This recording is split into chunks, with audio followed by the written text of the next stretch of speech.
बिस्मिल्लाहिर्रहमानिर्रहीम। अस्सलाम वालेकुम dear students, this is Fasla. Welcome to my channel. आज की वीडियो में मैं आपको बताने जा रही हूँ कि जब आप बोर्ड एग्जाम के लिए जाएंगे, आपके पेंसिल केस में आपके पास कौन कौन सी स्टेशनरी होनी चाहिए, कौन सी चीज़ें हैं जो लाजमी आपको अपने पेंसिल केस में रखनी है। बहुत से स्टूडेंट जानते होंगे, लेकिन क्योंकि 9th class specially first time अपने बोर्ड के एग्जाम्स देने जा रही है, तो वो उनको थोड़ी सी कन्फ्यूजन होगी।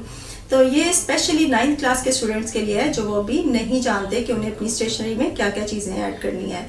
तो बेटा, सबसे पहली चीज़ है कि आपको एक ट्रांसपेरेंट पेंसिल केस लेना है। ठीक है, वो ज़रूरी है, वो आपने लेना है। और उसके बाद जो आपकी रोल नंबर स्लिप होगी ना, आपके जो बोर्ड की तरफ से इशू की जाएगी रोल नंबर स्लिप, आपने उसका ओरिजिनल जो है वो अपने पास लाजमी रखना है। और एक और मैं आपको सजेशन दूंगी कि आप अपनी जो रोल नंबर स्लिप है उसकी कॉपी करवा के भी अपने पास घर में रखें। ठीक हो गया बेटा।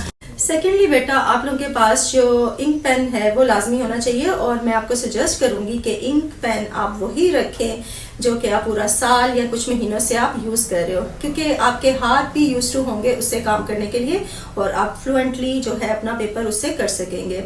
ब्लू इंक भी आपने लाजमी साथ रखनी है, या फिर वैसे तो मैं यही सजेस्ट बच्चों से करती हूँ कि 2-3 अगर आपके पास पेन मौजूद हैं जो आप यूज़ करते रहे हो, आप उनको फिल करके अपने साथ रख लें। क्योंकि समटाइम्स क्या होता है, बच्चे इंक फिल करते करते अपने पेपर पे गिरा लेते हैं और ये चीज़ फिर उनके लिए बहुत बड़ा मसला बन जाती है। इसलिए मैं यही सजेस्ट करूंगी, अगर आपके पास हैं तो आप 2-3 पेन फुल करके अपने इंक से तो वो अपने साथ रख लें। अगर नहीं है तो फिर इंक बोतल रखें, लेकिन एहतियात करें कि कभी भी इंक बोतल को आप अपने पेपर के पास या उसके ऊपर रख के जो है वो इंक फिल ना करें। अपने पेपर को साइड पे कर दें, फिर आप इंक फिल करें। और अपने पास टिश्यू पेपर लाजमी रखें कि अगर थोड़ी सी इंक गिर गई है तो आपने उसको साफ कर लेना है। ठीक बेटा, ये चीज़ हो गई। और दूसरा जो आपको मार्कर्स लेने हैं, ओबियसली आपने हेडिंग देनी है। आपकी पेपर प्रेजेंटेशन बहुत ज़्यादा इंपॉर्टेंट है।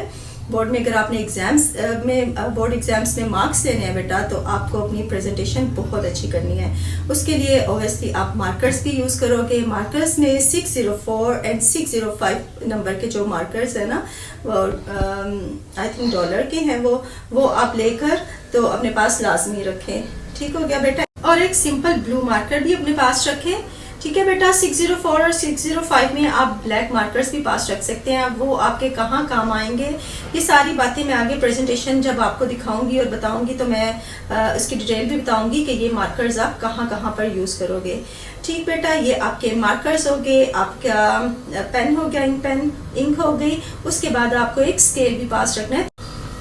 इसके बाद जो स्पेशली साइंस स्टूडेंट्स हैं उनके पास साइंटिफिक कैलकुलेटर होना चाहिए, और सिर्फ होना ही नहीं चाहिए, आपको क्विकली से यूज़ करने की प्रैक्टिस भी होनी चाहिए। ये नहीं कि आप आराम आराम से कैलकुलेटर यूज़ कर रहे हैं और आपका टाइम वेस्ट हो रहा है। आपको क्विक होना है उसमें, उसकी भी आपके पास प्रैक्टिस होनी चाहिए।